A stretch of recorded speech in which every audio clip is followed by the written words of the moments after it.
Export marketing एवं law.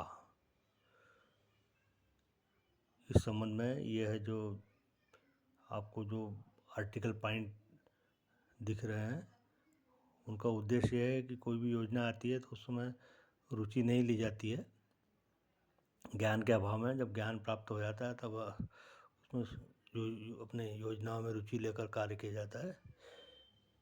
जैसे उस प्रकार सोयाबीन आया था तो उस समय सोयाबीन मूंगफली की जगह लिया। मूंगफली के पहले तिल्ली थी। इस टाइप से अलग अलग रहता है। रेडियो ट्रांजिस्टर और आज तक के कंप्यूटर चिप के तो आपको सब मालूम है। अब यहाँ पर एक्सपोर्ट मार्केटिंग लॉ के संबंध में सबसे बड़ी बात यह है कि अभी सरकार द्वारा भी ये अपने DGFT द्वारा हर ज़िले में इसका जो वो किया जा रहा है प्रचार प्रसार, तो उसमें अभी रुचि लेकर धीरे धीरे शिक्षित बेरोजगार योजना के अंतर्गत जो ऋण लेकर भी इसको बस कार्य किया जा रहा है। यहाँ पर यह है कि कोई भी योजना आती है तो उसमें रुचि लेना चाहिए और नेगेटिव नहीं रहना चाहिए। परिणाम ये रहता है कि जैसे शुरू में आज जो योजना आती है तो उसमें ध्यान देकर कार्य करना चाहिए। उसमें कारण क्या है, स्वयं सहायता समूह। शुरू में स्वयं सहायता समूह आया था, जब लोग कब बनेंगे समूह, कैसा रहेगा, लोग आपस में रहेंगे कि नहीं, कुछ योजनाएं चलेगी कि नहीं। और बहुत से समूह आज भी चल रहे हैं और अच्छा रिजल्ट दे रहे हैं और डिजर्विंग नेचर के रहते हैं स्वयं सहायता समूह वाले।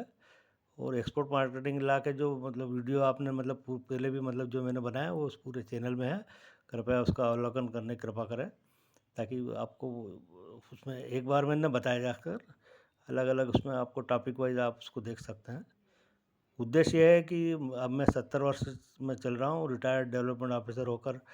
यह है कि गीता जी थीम जो है, क्या लाए थे क्या ले जाओगे, उस तर्ज पर मैंने इसको देने का प्रयास किया है। अभी जो हम एक्सपोर्ट मार्केटिंग में सबसे बड़ी बात तो ये है कि हमने जो मतलब शुरू में बताया था कि कौन कौन से प्रोडक्ट लिए जा सकते हैं ऑर्गेनिक नेचर के, हर्बल के, स्पाइसेस के। उसके बाद फिर आपको जैविक खाद अपने ऑर्गेनिक फर्टिलाइज़र के बारे में भी सब दिया है। उसमें किस प्रकार से बनता है, क्या क्या नियम है उसके, सरकार द्वारा क्या कानून है उसके।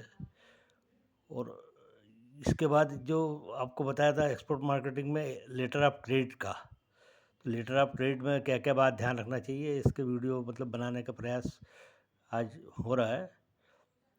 तो उस तारतम्य में एक्सपोर्ट ऑर्डर जब मिलते हैं तो उस समय LC खुलती है, तो LC में सब बातें ध्यान रखना चाहिए। जो एक्सपोर्ट ऑर्डर में क्या क्या है, आपकी बायर से क्या क्या बातचीत हुई, और जनरल जो व्यापार व्यवसाय में जो तरीके रहते हैं वो उसमें मतलब इंडिकेशन पूरा करना चाहिए। प्राइस क्या होगा, पोर्ट कहाँ से होगा, FOB होगा, CIF होगा, मेथड ऑफ पेमेंट क्या होगा, लेटर ऑफ क्रेडिट कैसा होगा।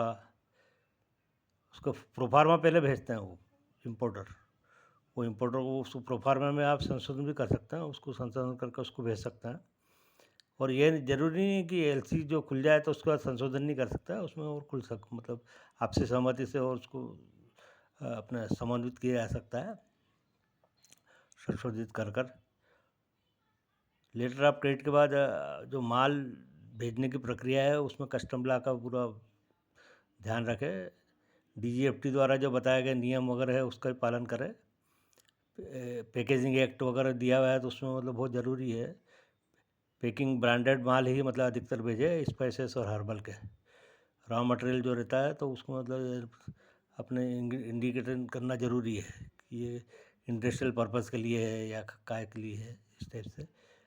और आपको धीरे धीरे जैसे पूर्व में मतलब मैंने बताया था कि मतलब 70 वर्ष में चल रहा हूँ, और यदि शब्दों में या वाणी में किसी प्रकार का त्रुटि हो तो कृपया क्षमा करें। प्रयास ये है कि अभी क्या लाए थे क्या ले जाओ वाली थीम पे मतलब जो हमने वीडियो दिए हैं उसका कृपया अवलोकन करें। ये जनरल नॉलेज है, इंडिकेटिव, ये कि इसमें अपने विद्वान इसको और अधिक व्याख्या कर सकते हैं। और आप भी इसको स्वयं स्वयं ही मतलब इसको स्टडी करें, स्वायत्ता समूह के सदस्य विशेषकर। कारण क्या है, स्वायत्ता समूह जो योजना है वो अभी 1999 से चल रही है। पहले SGSY के नाम से ही थी, अब NRLM हो गई है।